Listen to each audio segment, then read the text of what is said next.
n'hésitez pas tout simplement à éteindre vos caméras. Vous dire aussi qu'à l'issue de la présentation, vous aurez le PowerPoint qui sera présenté par Emeline de Carpentry, qui se présentera tout à l'heure. Donc, on vous l'enverra donc à l'issue de la présentation. Que vous avez également la possibilité de poser des questions, mais les questions, on vous demandera simplement de les poser dans le chat. Si on a le temps, on y répondra en fin de présentation. Sinon, on fera comme la première fois, on fera une foire aux questions qu'on vous enverra avec le support. Qu'est-ce que je pourrais vous dire encore? Oui, vous avez dû recevoir, en tout cas, je vous ai envoyé le lien pour accéder à toutes les capsules d'enregistrement. Donc, c'est un lien unique qui vous permet d'accéder directement au dossier où vous aurez toutes les présentations qui seront faites tout au long de l'année. Donc, gardez-le bien précieusement, ça vous permettra d'y accéder. Je vous l'enverrai certainement avec voilà, cette prochaine, cette présentation actuelle. Je reviendrai vers vous à la fin de ce petit moment, cette petite heure, pour vous rappeler le calendrier. Écoutez, je vais donc, n'hésitez pas en tout cas au niveau du chat pour les questions. Je pense que la présentation sera un petit peu plus courte que d'habitude, donc du coup, on aura certainement un petit moment pour y répondre avant midi. Je vais donc laisser la parole à Emeline de Carpentry pour la présentation en tout cas du circuit de traitement d'une demande MDPH. Je te laisse afficher le support, Emeline. Donc, bonjour à tous et donc bienvenue à cette deuxième rencontre. Donc, je vais me présenter. Donc, Emeline de Carpentry, je suis responsable adjoint pour le pôle territorial de Lille. Et donc, je vais vous parler du circuit du traitement d'une demande MDPH. Donc, je vais juste essayer de présenter mon support, ce qui permet normalement à tout le monde de voir la première présentation. Donc, je vais vous présenter aujourd'hui les grandes étapes du parcours du dossier. Donc, on va partir du dépôt du dossier et on va aller jusqu'à la notification. Donc, la première étape, bien évidemment, c'est le dépôt ou l'envoi du dossier. Une personne en situation de handicap ou son représentant légal doit déposer ou envoyer son dossier avec toutes les pièces obligatoires auprès de la MDPH de son lieu de résidence. C'est-à-dire qu'il faut qu'elle joigne son formulaire de demande, complété, signé, daté, son certificat médical réglementaire datant de moins d'un an, un justificatif d'identité, un justificatif de domicile, et en cas de représentation légale, la copie de jugement de tutelle ou de curatelle. Et bien évidemment, on pense aussi à ce qu'elle nous joigne les bilans nécessaires à l'évaluation, les bilans médicaux, les bilans paramédicaux et les bilans des services et établissements qui l'accompagnent. Donc pour transmettre son dossier, l'usager il a 4 portes d'entrée. Il y a le premier envoi postal, donc à la MDPH, on vous rappelle l'adresse, donc le 21 rue de la Toison d'Or à Villeneuve-d'Ascq. Cette adresse postale unique, elle est utilisée pour tous les envois de courrier et dossiers. Et le courrier postal, lui, nous est livré directement tous les jours dans nos locaux. L'usager a aussi la possibilité de venir déposer son dossier dans la boîte aux lettres de la MDPH sur les 3 sites. Donc sur le site de Villeneuve-d'Ascq, le site de Valenciennes ou le site de Dunkerque. Et que ce soit sur l'un des 3 sites, il y a des agents de la MDPH qui relèvent le courrier à plusieurs reprises dans la journée. L'usager peut également nous transmettre son formulaire sous une forme dématérialisée. Pour cela, il doit passer par l'adresse mail mdph@lenord.fr. On fait un petit rappel, si l'usager choisit ce média, il est nécessaire qu'il nous joigne le dossier et les pièces obligatoires sous un format PDF. Tout ça afin de faciliter le traitement de sa demande, parce que parfois on a des petites photos dans le mail et en fait on n'arrive pas nécessairement à récupérer les éléments et on est obligé de ressolliciter l'usager pour que le dossier nous parvienne complet. Enfin, l'usager peut nous transmettre son dossier via son compte personnel sur le portail Nord Autonomie. Et depuis cet outil, l'usager il va utiliser la fonction, ce qu'on appelle envoyer un dossier de demande MDPH. Ça, c'est pour tout ce qui est dépôt et envoi de dossier. Donc, une fois que l'usager nous a envoyé ou déposé son dossier, la MDPH le réceptionne. Et donc, on a une équipe courrier qui a pour mission, entre autres, de réceptionner le courrier, donc les caisses postales, de relever la boîte aux lettres à différents moments de la journée, comme je vous l'expliquais précédemment, d'effectuer le tri des courriers, de dépouiller ces courriers. On va venir à ce moment-là dater les courriers ouverts et on va enregistrer toutes les lettres recommandées. Une fois que l'ouverture du courrier est réalisée, ces dossiers vont être préparés avant la numérisation, c'est-à-dire qu'on va venir ôter le tout petit matériel qui sont souvent qui se retrouvent dans les dossiers, donc les petites agrafes, les trombones, le scotch, qui ne peuvent pas passer dans les scanners. Et on va venir finaliser la préparation de ces dossiers en y positionnant ce que nous on appelle des séparateurs ou des patchs. En fait, c'est pour faciliter le classement des dossiers dans notre système d'information. C'est-à-dire qu'on va venir regrouper les 20 pages du CERFA, les pièces d'identité et de domicile ensemble. On va remettre un patch, on va venir mettre toutes les pièces médicales, etc.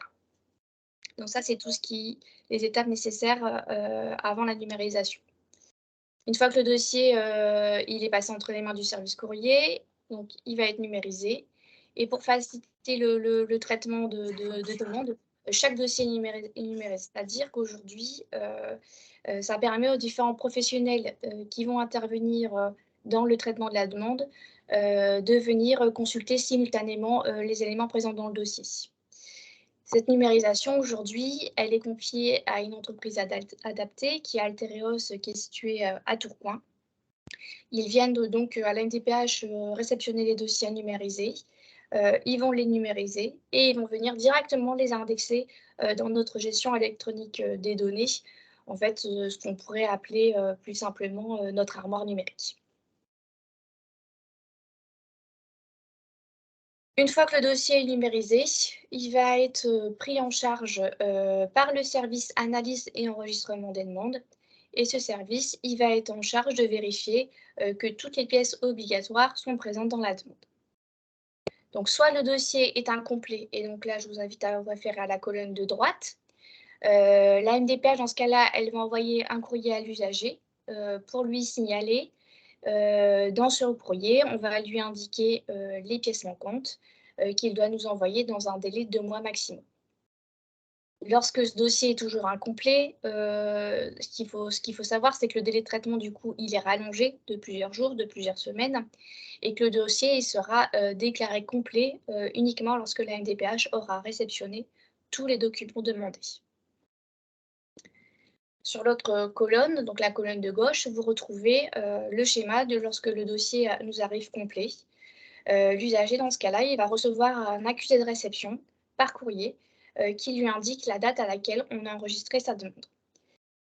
L'agent qui travaille au service enregistrement des demandes, il va venir renseigner dans notre outil de pilotage, notamment lorsque c'est une première demande, les renseignements afférents à l'usager, c'est-à-dire son nom, son prénom, sa date de naissance, son adresse, d'où l'intérêt de bien compléter le formulaire de demande en première intention. Et on va lui créer un numéro de dossier qui va nous permettre de le retrouver dans notre système d'information. Et si on est dans le cas d'un renouvellement de dossier, dans ce cas-là, on va juste mettre à jour les renseignements si nécessaire.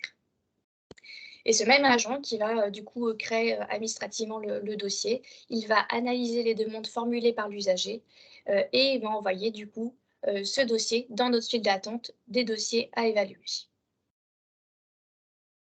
qu'il faut comprendre, c'est que le dossier, il va à la fin de cette étape être seulement visible à partir de ce moment-là auprès des pôles territoriaux. C'est-à-dire que le dossier, il est passé par 3 services différents. Il est passé par le service courrier, par le service numérisation et par le service enregistrement des demandes pour enfin arriver à l'étape de l'évaluation.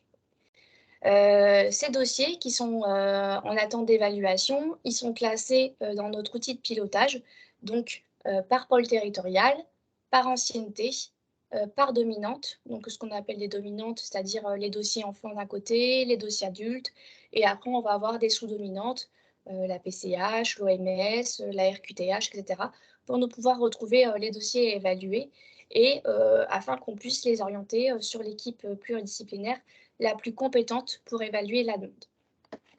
Alors, je vais juste faire une petite aparté pour vous expliquer que du coup, la MDPH, elle est organisée en 5 pôles territoriaux qui sont entre autres chargés d'évaluer les demandes. Donc, au nord du département, vous retrouvez le pôle territorial des Flandres.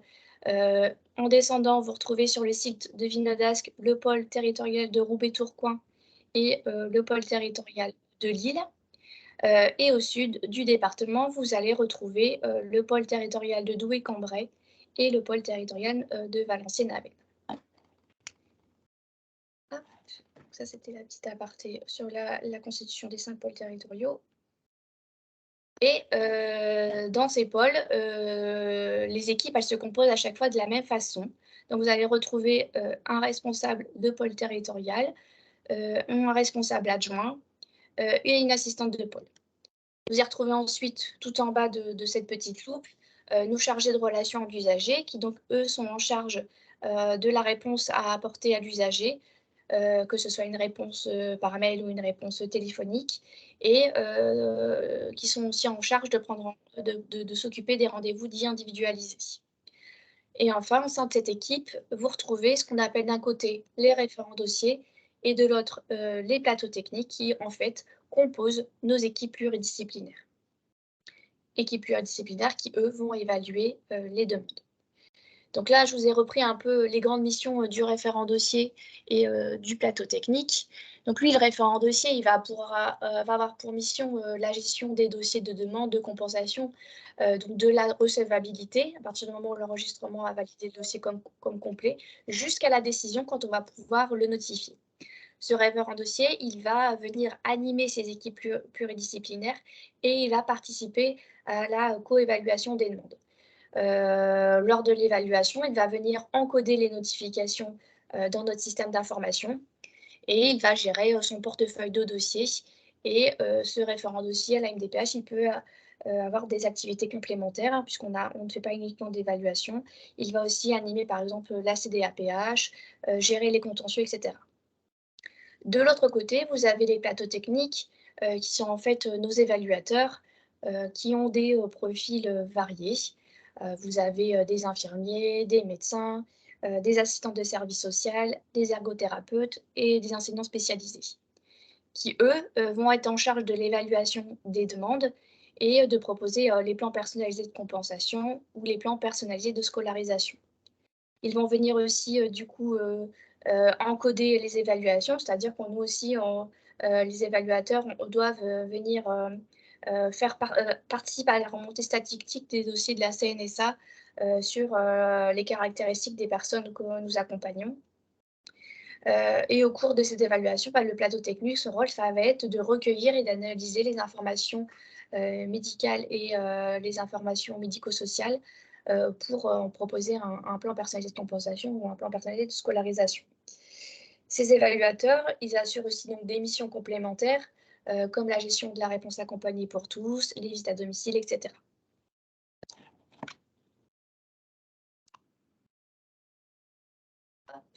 Je fais une petite aparté de quelques minutes pour reprendre le temps de balayer les droits et les prestations compensatoires qui peuvent être délivrés ou non par la MDPH. Ce tableau, il vous éclairera, je l'espère, sur le champ d'intervention de chacun des acteurs, qu'on soit dans le cadre de la mise en œuvre ou dans le cadre de la mise en paiement. Vous allez retrouver tout en haut toutes les prestations enfants, donc pour les enfants de moins de 20 ans, puisque la MDPH, un jeune adulte qui a 20 ans, à moins de 20 ans est considéré encore dans le champ de l'enfance. Donc on va retrouver l'allocation d'éducation de l'enfant handicapé, qui est une prestation destinée à aider les parents qui assument la charge d'un enfant en situation de handicap. Et donc, elles vont venir un peu compenser les frais d'éducation, les frais de soins, les frais liés à la réduction peut-être du temps de travail du parent pour pouvoir prendre en charge son enfant et qui peut, dans certains cas, être complété par un complément. Vous allez ensuite retrouver tout ce qui est afférent à l'aide à la scolarisation, donc le parcours de scolarisation et de formation. Il y a différentes façons pour un enfant en situation de handicap d'aller à l'école. L'orientation vers ces différentes réponses se fait sur la base des décisions de la MDPH. Et dans ce cas-là, les équipes, elles vont pouvoir rédiger donc, des projets personnalisés de scolarisation en lien avec les besoins exprimés par l'enfant pour lui permettre d'être scolarisé dans les meilleures conditions. Et dans ce PPS, on va pouvoir retrouver tout ce qui va être de l'ordre des orientations scolaires, donc les maintiens maternels, les orientations ULIS par exemple. On va y retrouver tout ce qui s'affaire à l'aide humaine, donc les accompagnants des élèves en situation de handicap, hein, qu'on appelait précédemment les AVS, hein, donc qui est toujours utilisé d'ailleurs dans le jargon, qui va être une personne en charge de l'inclusion scolaire de cet enfant. On va y retrouver tout ce qui est matériel pédagogique adapté. Donc, il s'agit du matériel informatique spécifique, par exemple, les ordinateurs, les portables, les tablettes. Et ce matériel, il est attribué par la mission académique à la scolarisation des enfants en situation de handicap, la MASE, pardon, et qui l'accorde suite à une décision de la CDAPH. Ensuite, on va retrouver tout ce qui va être afférent au transport des élèves en situation de handicap. Ce sont les familles qui font directement la demande au département. Pour cela, il faut que l'enfant soit scolarisé dans un établissement relevant de l'éducation nationale. Il n'y a aucun dépôt de formulaire pour les transports scolaires qui est nécessaire à faire à la MDPH, mais l'élève doit avoir des droits ouverts à la MDPH. Ensuite, on va retrouver toutes les prestations adultes qui sont possiblement ouvrables à partir de 16 ans. Dans certains cas spécifiques, mais je ne vais pas rentrer dans le détail parce que sinon je risque de vous perdre. Mais ce qu'il faut retenir, c'est que dans ces prestations adultes, on va y retrouver l'allocation aux adultes handicapés, qui va permettre de garantir un revenu minimum aux adultes en situation de handicap et qui vont venir du coup compenser une incapacité totale ou partielle de travail. Cette allocation TAH, elle est financée par la CAF et elle est accordée donc, par la CDAPH en fonction des conditions d'attribution. Cette AH, elle peut être complétée par un complément de ressources, ce qu'on appelle le CPR, mais qui a été supprimé au 1er décembre 2019 et fusionnant peut-être, ça va vous parler, avec la majoration pour la vie autonome. Toutefois, je rappelle quand même que les usagers qui avaient un droit ouvert au complément de ressources jusqu'à cette date, donc jusqu'au 1er décembre 2019, sous réserve de remplir les conditions d'attribution, continuent à l'apercevoir pendant 10 ans. Ensuite, vous allez retrouver tout ce qui se rattache à la reconnaissance de la qualité de travailleur handicapé, la RQTH, qui peut être du coup accordée aux personnes âgées de 16 ans ou plus, qui exercent ou souhaitent exercer une activité professionnelle. Les jeunes en formation, en alternance ou les étudiants en situation de handicap peuvent aussi solliciter cette RQTH, pouvant leur servir dans le cadre de leur stage professionnel ou de leur apprentissage. Et elle, la RQTH, elle va permettre le maintien dans l'emploi en proposant des aménagements de poste de travail, des horaires, où elle va faciliter l'insertion professionnelle. À cette RQTH est toujours couplé ce qu'on appelle l'orientation professionnelle, c'est-à-dire qu'une personne en situation de handicap va pouvoir être accompagnée dans cette orientation professionnelle. Et c'est la CDAPH qui va être compétente pour évaluer la situation et la capacité de la personne à s'orienter soit vers le milieu ordinaire, donc le milieu ordinaire de travail, soit vers le milieu protégé. Et là, dans ce cas-là, on va y retrouver les ESAT, les établissements et services d'aide par le travail. Et on va y retrouver les centres de formation, donc soit le centre de rééducation professionnelle ou les préorientations pour évaluer l'entrée ou non dans une formation, qui sont mis en place ou par des dispositifs qui sont mis en place par nos partenaires type Pôle emploi ou Cap emploi. Vous retrouvez ensuite l'affiliation vieillesse du parent au foyer. L'assurance vieillesse du parent au foyer, elle permet à l'aidant de valider des trimestres pour sa retraite sans qu'il ait besoin de verser des cotisations retraite. La validation des trimestres, elle prend en compte la période durant laquelle il s'occupe d'une personne. J'ai l'impression que j'ai coupé mon PowerPoint. Alors, excusez-moi, j'ai mon PowerPoint qui a sauté.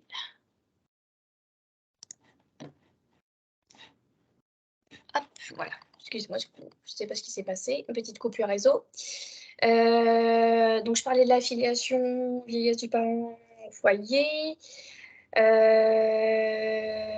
Donc, elle va émettre, la MDPH, elle va émettre un avis sur l'ouverture du droit à l'assurance vieillesse du parent au foyer.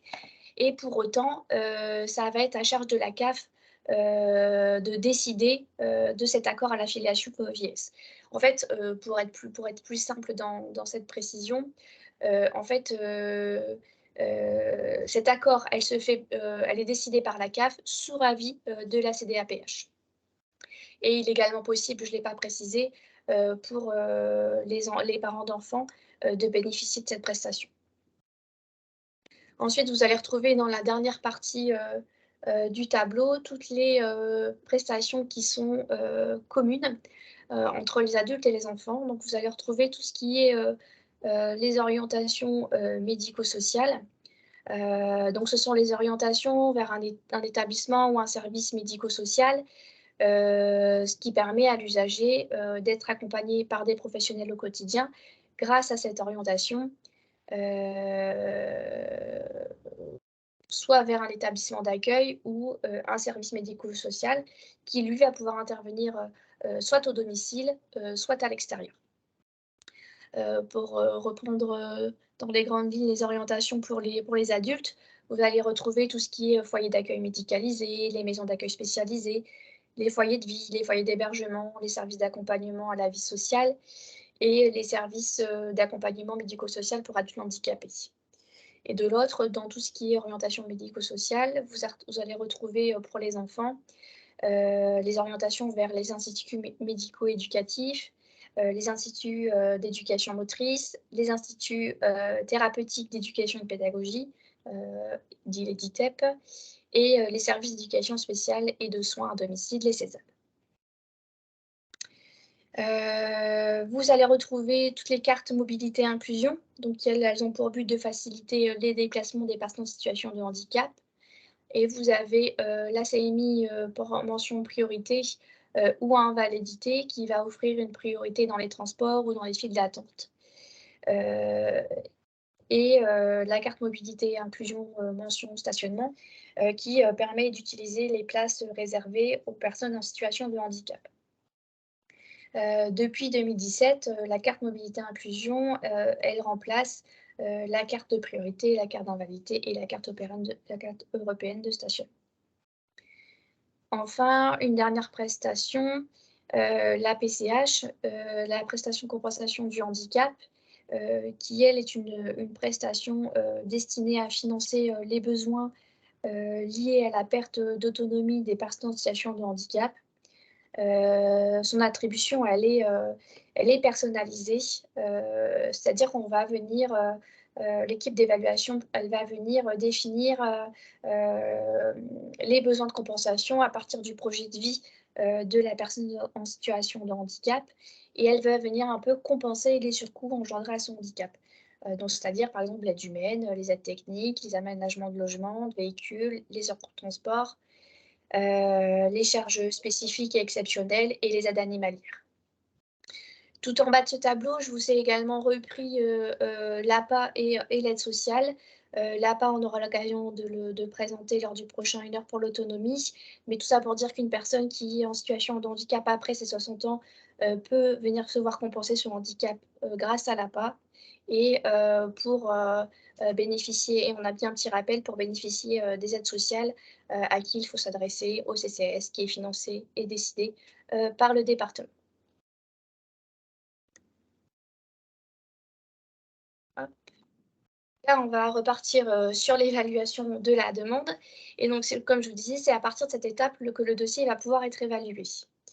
Les équipes, donc, comme je vous disais, rassemblent les professionnels tels que les médecins, les infirmiers, les ergothérapeutes, les enseignants spécialisés. Et en fait, on va orienter ces dossiers vers l'équipe la plus à même d'évaluer la prestation sollicitée. C'est-à-dire que tous les membres d'une même équipe ne sont pas mobilisés pour le traitement de ces dossiers à la MDPH. L'équipe pluridisciplinaire va alors évaluer la demande à partir des informations qui sont présentes dans le dossier. Et donc, c'est ce qu'on va appeler chez nous les évaluations de premier niveau. C'est-à-dire qu'on les évalue en grande partie uniquement sur dossier, en s'appuyant sur les outils d'évaluation nationaux utilisés par toutes les MDPH de France, et qui vont être les guides CNSA. Et l'équipe d'évaluation, au cours de cette équipe pluridisciplinaire, elle devra s'attacher à déterminer l'entrée ou non dans le champ du handicap, à déterminer l'altération de fonction et à s'assurer que la durée prévisible du handicap, elle est bien supérieure à 1 année. Et en fait, tous ces éléments, elles font référence à la définition du handicap. C'est-à-dire qu'au cours de cette évaluation pluridisciplinaire, donc le référent dossier, le plateau technique, ils vont regrouper chacun les faisceaux d'informations contenus dans l'ensemble des pièces transmises par l'usager, que là j'ai schématiquement repris sous la format d'un nuage de mots. L'équipe, elle va alors s'interroger d'abord quelle est la pathologie du demandeur. Elle va venir un peu questionner quel est son projet de vie, quels sont ses besoins de compensation ressentis et quels sont les retentissements fonctionnels de ces problèmes de santé. Quels vont être, du coup, on va parler de ses limites, on va parler aussi de ses capacités et de ses incapacités. Et on va venir un peu chercher à comprendre le retentissement de ce problème de santé sur sa sphère sociale, sur sa sphère familiale, professionnelle et scolaire. D'où l'intérêt de vraiment bien compléter le formulaire de demande, parce que c'est tous ces éléments-là qu'on va venir lire dans le CERFA de demande et qu'on va venir compléter avec les comptes rendus médicaux et paramédicaux que nos usagers nous aura transmis. Ce qu'il faut rappeler, c'est que l'altération fonctionnelle du handicap, qui constitue un handicap, c'est pas ça qui va venir déterminer, c'est pas l'altération fonctionnelle qui constitue le handicap, mais c'est bien les conséquences en termes d'incapacité ou de limitation à la participation à la vie sociale. Ça signifie qu'aujourd'hui, à pathologie identique, les répercussions sur le quotidien, elles sont différentes pour chacun des usagers. J'aime bien prendre un exemple, je trouve qu'il est assez parlant, assez concret, et je vais prendre l'exemple d'une personne qui n'a qu'un seul bras. On va prendre l'exemple A, je suis née avec un bras en moins à 20 ans. J'aurais sans doute appris un projet professionnel en lien avec mes capacités, et j'aurais sans doute appris à faire beaucoup de choses en autonomie malgré ce bras en moins. Le contre-exemple, je suis amputée de ce bras à 20 ans à la suite d'un accident. Eh bien, je vais certainement devoir réapprendre à retrouver de l'autonomie pour ma toilette, pour prendre un repas et me re-questionner sur mon projet professionnel. Et là, ce qu'on peut comprendre au travers de ces deux exemples, c'est qu'à pathologie identique, qui est là la déficience motrice, les retentissements sur le quotidien, elles seront différentes et elles vont nécessiter une réponse individualisée et un plan de compensation personnalisé. Et ça, c'est tout l'enjeu de l'équipe pluridisciplinaire de venir comprendre ces retentissements sur le quotidien de l'usager. La compilation de ces données, elles vont permettre de vérifier les critères d'éligibilité aux prestations que je vous ai présentées précédemment. Et à partir de là, l'équipe pluridisciplinaire va déterminer ce que nous on appelle un taux d'incapacité. Dans ces taux d'incapacité, il y a 3 fourchettes. Donc la première, c'est les taux d'incapacité inférieurs à 50%. Ce taux d'incapacité inférieur à 50%, il va correspondre à des troubles légers qui ne vont pas entraver la vie au quotidien de l'usager, mais le handicap est reconnu par la MDPH. On a le taux d'incapacité compris entre 50 et 79, qui signifie que l'usager, que son autonomie est conservée dans tout ce qui est acte essentiel, par exemple la toilette, l'habillage, les déplacements, l'élimination, mais qu'il y a des troubles importants qui vont venir aujourd'hui entraver sa participation à la vie sociale. Donc il ne va pas être en mesure de s'insérer pleinement dans la vie sociale.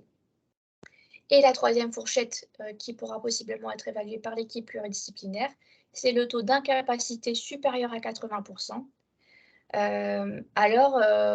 Dans ce cas-là, l'usager il souffre de graves troubles allant jusqu'à une entrave majeure dans sa vie quotidienne. Et c'est notamment les usagers qui sont en perte d'autonomie et qui ont besoin d'aide partielle ou totale dans le quotidien. Donc tout ça, c'est ce que viendra questionner l'équipe pluridisciplinaire de premier niveau. La première évaluation, elle peut nécessiter une évaluation plus approfondie et c'est ce que nous, on va appeler dans notre jargon MDPH une évaluation de second niveau. Cette évaluation de second niveau, elle peut prendre plusieurs formes. On va retrouver tout ce qui est visite à domicile, visite de mobilité, notamment quand on évalue une prestation de compensation du handicap. On va avoir la transmission de l'ergothérapeute, c'est-à-dire qu'on va ouvrir une deuxième fois le dossier par une collègue ergothérapeute qui sera en charge d'évaluer les aides techniques, les aménagements de logement, etc. On va avoir l'évaluation partenariale, c'est-à-dire qu'aujourd'hui, on peut s'appuyer sur des compétences de professionnels extérieurs à la MDPH et on va inviter dans ces équipes de second niveau des pédopsychiatres, des directeurs d'établissements médico-sociaux. Ça peut être aussi, dans le cadre de l'insertion professionnelle, des collègues, des professionnels de Pôle emploi, etc. Ce qu'il faut savoir, c'est que ce type de traitement pourra nécessairement rallonger un peu le délai de traitement du dossier. Mais parfois, la situation est suffisamment complexe et peut nécessiter justement qu'on approfondisse l'évaluation. Et donc, ces équipes pluridisciplinaires, un peu d'eau, hop, elles vont venir évaluer les besoins de compensation pour élaborer des propositions. Donc, j'insiste bien sur ce point. Nos équipes pluridisciplinaires, en aucun cas, donnent des décisions, mais elles font toujours des propositions. Ces propositions, elles peuvent prendre la forme d'un plan personnalisé de compensation, ce qu'on va appeler le PPC. Et l'élaboration de ce plan personnalisé de compensation, il va venir mettre en œuvre donc le droit à la compensation. Et il est indispensable, par exemple, le droit de la prestation de compensation du handicap, la PCH. Ce PPC, il va contenir toutes les propositions rédigées par l'équipe d'évaluation. Donc, on va pouvoir y retrouver les prestations, les orientations en établissement ou en service. Ça peut parfois être des précotisations. Ça va être toutes les aides qui vont être accordées. Par exemple, on va venir préciser tous les aménagements de logement qu'on propose. Et de l'autre côté du schéma, donc sur la colonne de droite, vous retrouvez le projet personnalisé de scolarisation qui est saisi pour toutes les demandes relatives au parcours de scolarisation. Donc, on appelle le PPS. C'est un document qui sert à définir le déroulement de la scolarité de l'enfant et ses besoins, notamment en termes de matériel pédagogique, d'accompagnement, d'aménagement d'enseignement. Et donc, qu'on soit dans le cadre du PPC ou du PPS, c'est un outil de communication pour nous qui est adressé à l'usager ou à sa famille avant le passage en CDAPH, pour faire un peu un état des lieux des propositions de l'équipe pluridisciplinaire. Ce PPC et ce PPS, il va servir à quoi? Il va permettre, d'informer l'usager sur les propositions qui sont faites par la CDAPH. 2, et on va pouvoir voir dans ce PPC ou ce PPS détailler des préconisations, peut-être des préconisations qui sont de l'ordre du droit commun.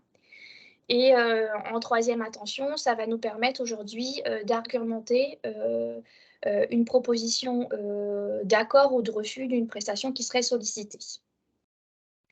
L'usager ou sa famille, il va alors disposer d'un délai de 15 jours pour formuler ses observations. Et ça, c'est là où on retrouve du coup les courriers d'observation de part et d'autre. Que fait-on de ces courriers d'observation? Si l'usager il est d'accord avec les propositions, le dossier il va suivre son cours.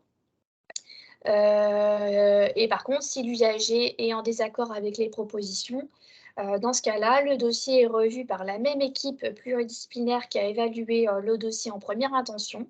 Et on va tenir compte des observations formulées par l'usager ou par sa famille. Et si besoin, on va recontacter la famille pour avoir un échange téléphonique détaillé sur les observations formulées et venir peut-être préciser ce qui nous manque ou ce qui ne nous permet pas d'accorder la prestation sollicitée. Et c'est à la suite de l'étude du courrier d'observation que les propositions des équipes sont inscrites en CDAPH.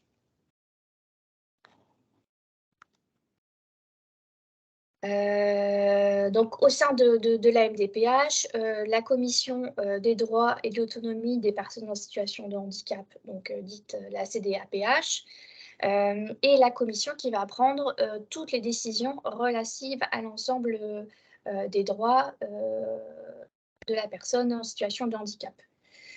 Et pour ça, elle va se baser sur ses besoins, sur ses attentes, sur son projet, tout comme le fait l'équipe pluridisciplinaire.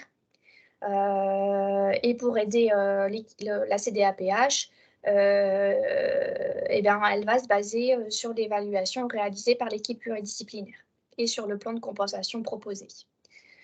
Parce que, comme je vous rappelle, c'est bien la seule commission compétente pour décider l'ouverture de droit. Donc alors, dans ce cas-là, la CDAPH, elle va alors apprécier l'état ou le taux d'incapacité de l'enfant ouvrant droit à l'attribution d'une A2EH ou éventuellement de son complément. Elle va venir apprécier si le taux d'incapacité d'usager ouvre droit à l'attribution de l'AH ou éventuellement de son complément de ressources, comme je vous l'ai détaillé tout à l'heure. Elle va apprécier si le taux d'incapacité de la personne handicapée ouvre droit à l'attribution d'une carte mobilité inclusion. Si les besoins de compensation de l'enfant ou de l'adulte ouvrent droit à l'attribution de la prestation de compensation du handicap.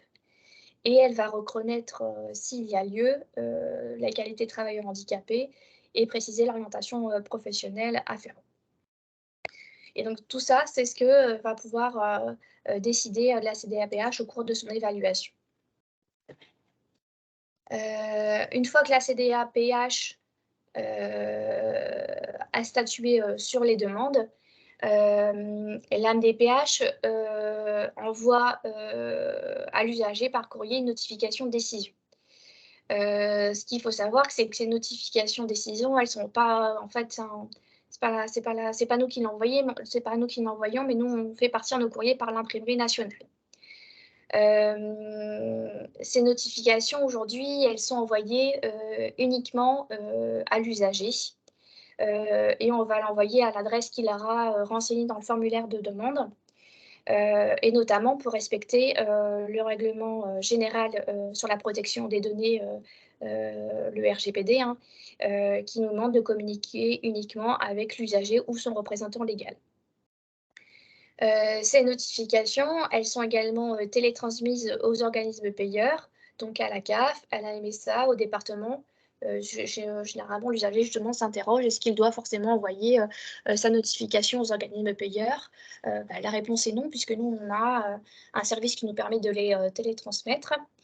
Et on a un dernier export suite à la CDAPH, qui est via Trajectoire Handicap.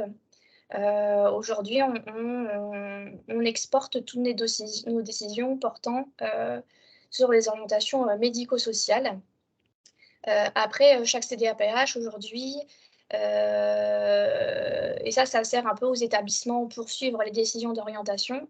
Et demain, l'idée, c'est que ça permettra à l'usager de suivre son parcours via son compte personnel sur cet outil.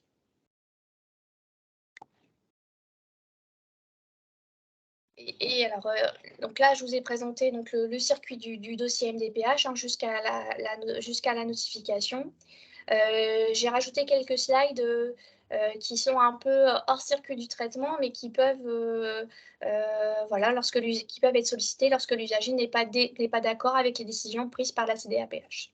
Il a plusieurs voies de recours et donc je vais vous les présenter succinctement pour voilà, vous puissiez vous-même peut-être porter ces messages auprès des usagers. Donc on a trois possibilités. L'usager a trois possibilités. Il peut faire une demande de conciliation et ou une demande de rapport et ou une procédure au contentieux. Donc on va d'abord parler de la conciliation. L'usager qui souhaite aujourd'hui obtenir des informations, des explications suite aux décisions prises par la CDAPH peut demander une conciliation.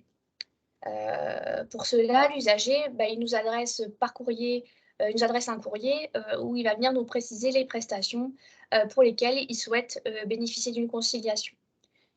Dans ce cas, la MDPH, elle va désigner une personne indépendante de la MDPH, une personne extérieure en charge de faire cette conciliation.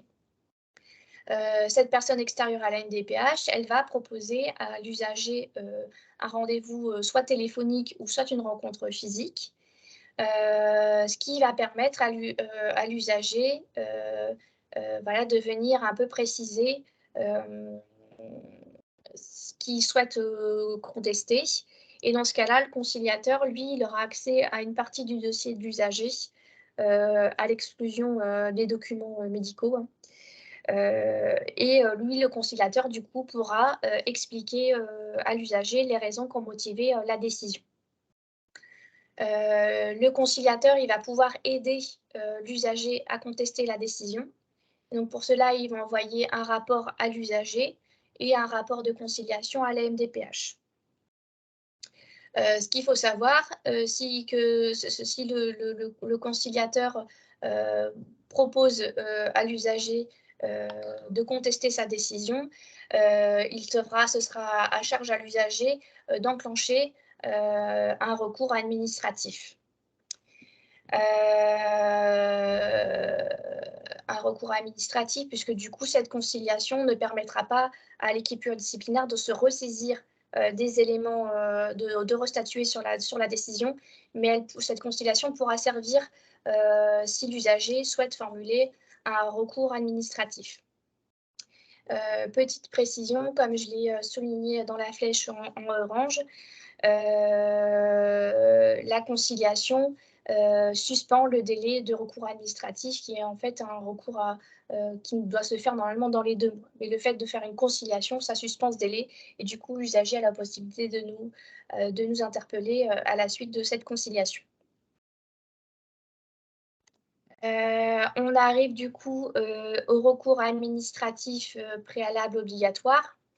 Si l'usager n'est donc pas d'accord avec la décision, hein, qu'il ait fait une demande de conciliation ou pas, il peut demander à la CDAPH de réexaminer la décision et donc dans ce cas-là, il forme un recours administratif. Depuis le 1er janvier 2019, ce que nous on appelle le RAPO, il va remplacer le recours gracieux. Et ce RAPO, il précède obligatoirement toutes les demandes de recours contentieux. Un usager qui souhaite, quoi qu'il arrive, porter la décision au contentieux doit en préalable former un recours administratif obligatoire. Pour former un RAPO, l'usager il formule sa demande aussi par courrier en mentionnant les décisions qu'il souhaite contester. L'usager, il peut préciser les motifs de la contestation et dans le cadre du RAPO, il peut aussi apporter des informations nouvelles en joignant des documents complémentaires, par exemple un certificat médical, un compte-rendu de spécialiste. Et ce RAPO, comme je disais, il doit être formé dans un délai de 2 mois à compter de la date de notification de la décision CDAPH. Ce RAPO, il est étudié dans une équipe pluridisciplinaire qui est différente de la première équipe pluridisciplinaire qui aura décidé des accords ou des rejets. Et cette équipe, elle va devoir proposer soit un maintien des décisions, soit proposer un accord selon les décisions qui sont contestées. Et ces propositions, elles sont soumises à la CDAPH qui statuera sur le RAPO. Dernière voie de recours pour l'usager, hein. Si l'usager n'est toujours pas d'accord avec la décision prise par la CDAPH après le recours administratif, il peut saisir le tribunal compétent afin que sa demande elle soit réexaminée. L'usager exerce ce qu'on appelle un recours contentieux. Le recours contentieux, il doit être exercé par courrier simple ou de préférence, nous, c'est ce qu'on conseille à l'usager, par lettre recommandée avec accusé de réception et adressé à la juridiction compétente.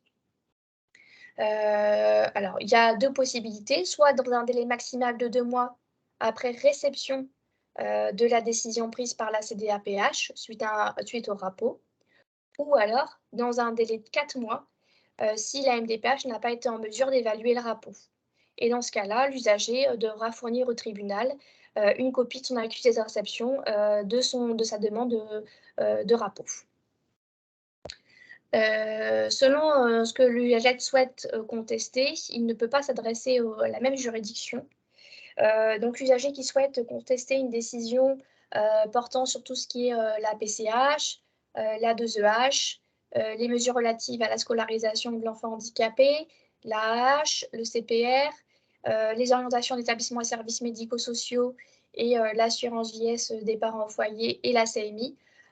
L'usager, pour cela, il devra s'adresser au pôle social du tribunal judiciaire de son autre domicile.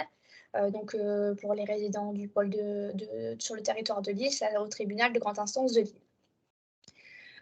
Par contre, pour toutes les décisions, si l'usager souhaite constater une décision portant sur tout ce qui est RQTH, orientation professionnelle et formation au centre de rééducation professionnelle, dans ce cas-là, il devra adresser sa demande au tribunal administratif de Lille. Et je pense que j'en ai fini avec ma présentation. Du coup, merci Emeline. Écoute, on a un certain nombre de questions. On a 5 bonnes minutes. Je te propose de les prendre à peu près dans l'ordre. Oui. Alors, attends, j'y vais. Alors, du coup, j'ai essayé de voir. Alors, la première question, c'était tous les dossiers peuvent être déposés par courriel, par l'usager ou par le partenaire, et ou par le partenaire. Oui, alors si vous utilisez la voie du courriel, vous pouvez, vous, en tant que partenaire, l'adresser à l'adresse mail mdph@badenoord, comme peut le faire également l'usager. Il faut juste s'assurer que dans le certificat de demande, l'usager a bien signé son formulaire en page 4. C'est une des éléments qu'on va vérifier avant de le transmettre au service numérisation. Alors, une question pratico-pratique. Il faut un seul document en PDF comprenant le dossier et les pièces jointes. Alors non, ça peut être, il y a différentes possibilités. Soit vous mettez tout dans le même PDF et il y en a qui font ce choix parce que du coup, ils utilisent eux-mêmes des scans qui transforment tout l'ensemble des pièces en format PDF. Ou alors l'usager peut lui-même faire le choix de séparer les pièces en PDF et nous, on apposera nos patchs pour l'envoyer dans notre gestion électronique des données, dans notre armoire numérique. Donc les deux sont possibles. Alors, est-ce que le dossier par mail est traité plus rapidement de ce fait? Alors, c'est pas traité plus rapidement, mais ça nous permet peut-être de les retrouver plus facilement parce que parfois, on a l'usager qui nous sollicite ou le partenaire en disant nous avons envoyé par courrier postal et malheureusement, parfois, il arrive que la poste rajoute un peu de délai de traitement, hein, voilà, selon leurs difficultés qui leur sont propres. Et par contre, si vous l'avez envoyé par courriel, nous, ça nous permet de le retrouver plus facilement puisqu'on a la date d'envoi. Vous pouvez nous préciser la date d'envoi du formulaire. Alors, au-delà du courriel, la question générale, comment sont priorisés les dossiers? Alors, les dossiers sont priorisés si on a une petite note sociale du partenaire expliquant les raisons de l'urgence afin que nous, on puisse se saisir rapidement. Et dans ce cas-là, dans notre outil de pilotage, les collègues qui se chargent de l'enregistrement de la demande, ils vont analyser ce courrier, cette petite note sociale, et ils vont pouvoir le prioriser. On a un petit onglet urgence oui ou non, et donc ils peuvent le prioriser comme ça au niveau des pôles territoriaux. Alors, une autre question, un dossier avec une plus petite demande financière de prise en charge est-il traité plus rapidement qu'un dossier avec une prise en charge plus importante? Non, pas nécessairement, parce que nous, on va partir du flux de dossiers, on va partir de l'ancienneté des dossiers. On donne priorité aux dossiers les plus anciens et on étudiera prioritairement les dossiers avec une note sociale. Mais d'abord, on va partir des dossiers déposés il y a quelques semaines. On ne donnera pas priorité aux dossiers qui seront peut-être plus simples en termes d'évaluation, mais on partira bien de l'ancienneté du dépôt de dossier. Alors, quel est le délai moyen pour le traitement d'un dossier? Le délai moyen, aujourd'hui, on est dans le cadre légal, on est en dessous de 4 mois. C'est vrai que quand on n'a pas d'évaluation de second niveau, aujourd'hui, en tout cas sur le pôle de Lille, on est autour d'un délai de traitement qui est autour de 2 mois. Si aujourd'hui on ajoute une évaluation complémentaire, une évaluation approfondie, on est en dessous du délai des 4 mois. À la marge, on Alors, a donc, aussi certains dossiers, parce que je préfère le préciser. Peut-être que du coup, certains diront, moi j'en connais d'autres qui sont bloqués, qui ne sont pas évalués dans le cadre réglementaire. C'est parce que parfois on n'a pas récupéré les pièces nécessaires à l'évaluation, l'usager n'arrive pas à rentrer en contact avec lui, et du coup on laisse la procédure ouverte en attendant qu'il puisse peut-être obtenir son rendez-vous avec son spécialiste, etc. alors, du coup, toujours en lien avec les envois par mail, peut-on envoyer le certificat médical et le bilan psychologique par mail en lien, du coup, avec des problèmes de confidentialité? Oui, tout à fait. Il y a pas de difficulté. Les pièces, elles sont directement classées dans notre système et les personnes qui seront en charge de les classer, elles ont une habilitation pour pouvoir le faire. Alors là, on est de nouveau sur l'évaluation. La personne peut-elle être présente lors de l'évaluation MDPH? Non, on reçoit vraiment très, très à la marge et c'est ce quand on est dans une évaluation de second niveau qu'on reçoit l'usager aujourd'hui. L'usager, il peut être au cœur de l'évaluation si on a un entretien téléphonique avec lui pendant l'évaluation. Et c'est souvent le cas de tout ce qui est pour les demandes d'enfants, hein, qui nous sont plus complexes à évaluer pour bien comprendre les enjeux de peut-être de scolarisation, d'orientation, etc. Mais s'il y a échange avec l'usager, ce sont des échanges téléphoniques et pas une rencontre physique au cours de l'évaluation. Sauf dans le cadre de la PCH, où bien évidemment, comme je l'ai précisé tout à l'heure, on va au domicile de l'usager pour évaluer cette prestation. Alors là, on est encore une fois dans le cadre de l'évaluation, mais plutôt globale. Lors de l'évaluation du dossier, l'octroi de droits non demandés dans le formulaire est-il opérationnel? L'étude est-elle globale? Oui, Je pense que chaque dossier fait l'objet d'une évaluation globale. Aujourd'hui, c'est bien la nouveauté de ce formulaire Impact. L'usager ne doit plus lui déterminer lui-même les droits et prestations auxquels il peut prétendre, puisque bien évidemment, il n'est pas formé à l'évaluation de ses prestations. Et donc, les évaluateurs se doivent d'évaluer l'ensemble des prestations, même si elles n'ont pas été cochées par l'usager. alors là, toujours en lien avec l'évaluation et le dossier, peut-on n'envoyer que les feuilles du dossier qui concernent la demande et pas l'intégralité du dossier? Réglementairement, il nous faut envoyer les 20 pages. Alors bien évidemment, on ne vous demande pas de compléter les 20 pages puisque comme je vous l'ai présenté au dernier Une heure pour l'autonomie, chaque usager ne sera pas concerné par l'intégralité du formulaire de demande, mais vous complétez uniquement les parties afférentes à l'usager, ce qui va concerner sa demande. Alors, je continue.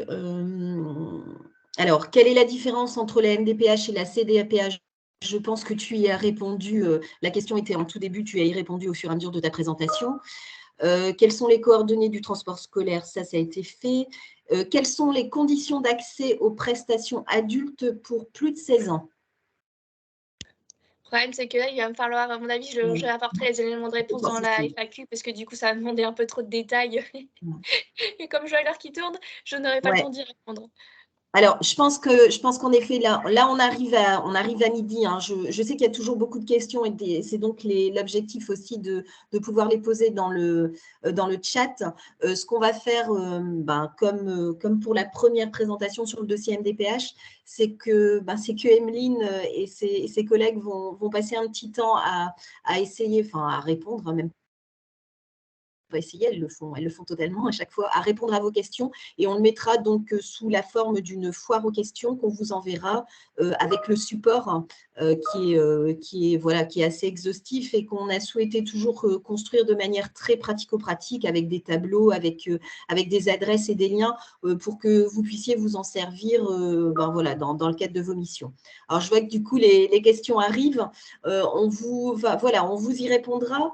Même chose, donc vous allez pouvoir retrouver la capsule dans le lien qui vous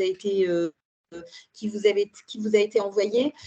Juste peut-être vous dire que le prochain 1 heure pour l'autonomie, je vais essayer de vous envoyer un calendrier, parce qu'en gros, on vous a dit que les 1 heure pour l'autonomie avaient lieu les derniers mardis du mois, sauf évidemment quand on va tomber dans les vacances scolaires. Donc, je vais essayer de vous envoyer un calendrier avec l'ensemble des dates. Les sujets ne sont pas figés pour l'instant, mais ça ne devrait tarder.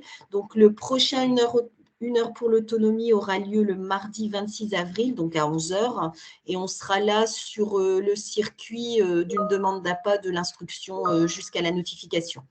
N'hésitez pas à transmettre, tous les professionnels du territoire sont concernés par l'autonomie sont les bienvenus, comme on est en visio, voilà.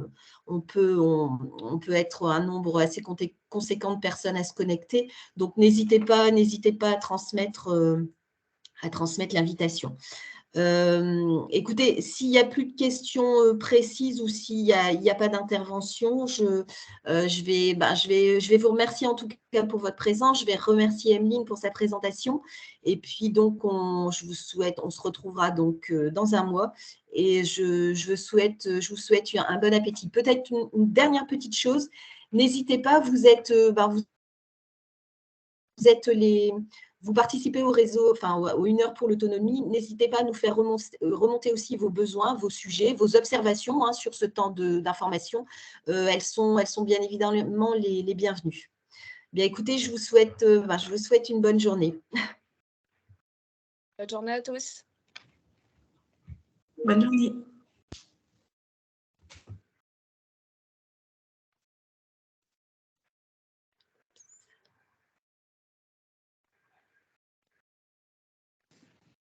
Bonne journée.